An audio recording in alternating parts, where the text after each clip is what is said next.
We all know Arnold Schwarzenegger, the bodybuilder, the Terminator, the Governator, right? But today, we're going to peel back the layers. We're not just looking at the resume. We're digging into the actual blueprint he used to build an incredible life from, well, basically nothing. This is all about the mindset that made everything possible, a mindset that honestly anyone can tap into. So Arnold kicks things off with this brilliant metaphor. Think about it. You can have all the potential in the world, the best engine, all the fuel. But if you, the pilot, have no destination, what happens? You just fly in circles. He argues that this is the root of so much unhappiness today. People are just drifting until they, as he puts it, crash. And that really flips the question right back on us, doesn't it? This isn't just about Arnold's life, it's about our own. If you're the pilot of your life, what's the destination you've punched into the GPS? Or are you just kind of flying around hoping you stumble upon a runway? It's a tough question for sure, but it might be the most important one you ever ask yourself.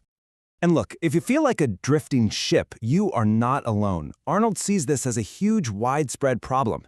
So many people are just floating through life, stuck in jobs they don't like, because they never actually took the time to sit down and draw themselves a map. And this really shows you just how big of a deal this is. Arnold points out that something like 3/4 of people are unhappy with their jobs. But here's the twist. He doesn't blame the jobs of the economy. He says it's a failure of vision. People just fall into careers they hate because they never had a clear goal to begin with, and now they just feel totally stuck. So what's the fix? Well, for Arnold, it all starts right here. This is step one, and it is absolutely crucial. It's not about working harder or being smarter. Nope, it's about creating a crystal clear, deeply personal vision for your life. This is the foundation. Everything else is built on top of this. You have to understand where his vision came from. It wasn't born in comfort. He grew up in post-World War II Austria, a country that was completely shattered. There was starvation, depression. It was bleak. So what did he do? He was forced to escape into his own mind, to create a better world for himself. And that world he daydreamed about, it became the blueprint for his entire future. And then, bam, the spark. He sees a bodybuilding magazine with his hero, Reg Park, on the cover. The headline said something like, "Mr. Universe becomes a Hercules star." In that one moment, it all clicked. His future became perfectly clear. It wasn't just a dream anymore. It was a literal blueprint that he could see and follow.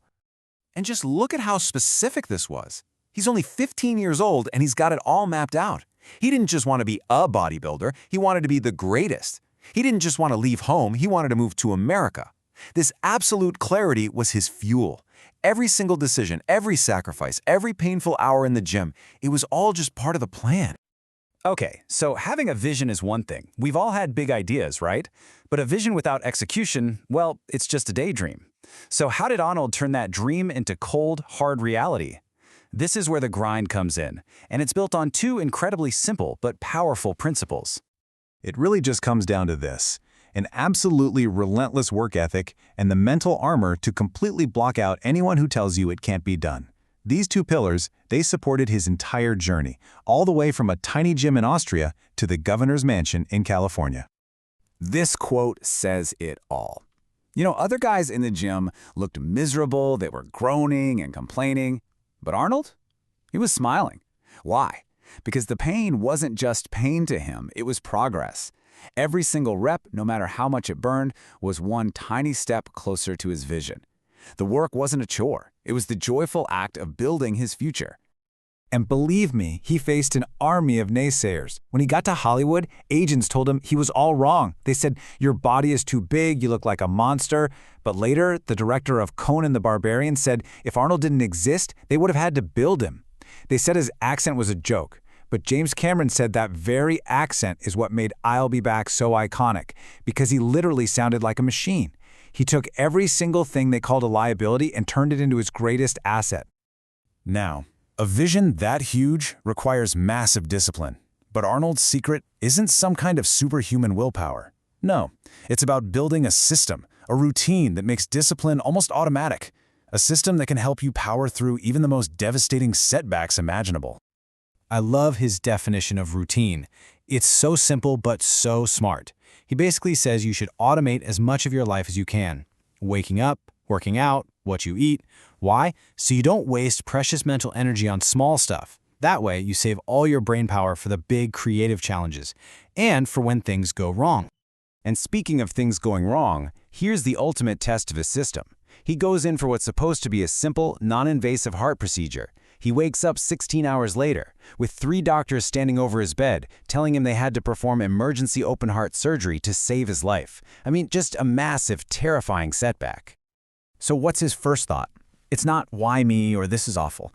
His first thought is, I have to shoot Terminator 6 in 3.5 months. That was his vision, front and center. When the doctor says the real danger is pneumonia from lying in bed, Arnold sees his mission: start walking. He refused to be an ordinary patient. He was up the very next day, walking the halls. And guess what? He was back on set, right on schedule, doing fight scenes. His routine and his vision literally powered his comeback. So, you've built the vision, you've done the work, you've tasted success. Is that it? Is the game over? For Arnold, this is where the final and maybe the most important piece of the puzzle slots into place. This is about turning all that personal success into a much bigger purpose.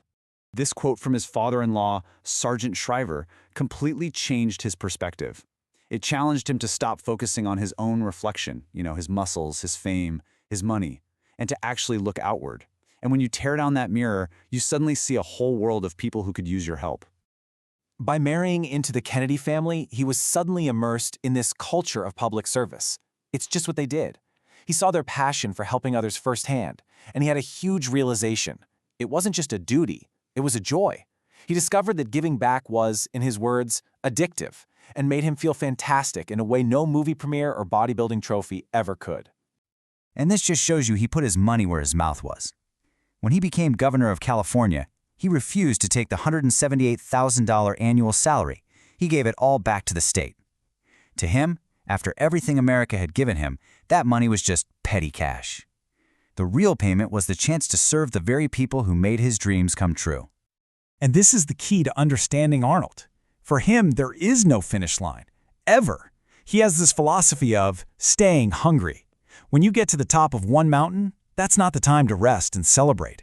That's the vantage point to see all the other mountains you still have to climb. Life is just a continuous process of finding that next peak. So that brings it all right back around to you, doesn't it? Arnold's story gives us the blueprint. Create a vision, work your ass off, build a routine, and give something back. But the map? Well, that's yours to draw. So looking at your own life, what's the next peak on your horizon? What's the next great challenge you're going to go after?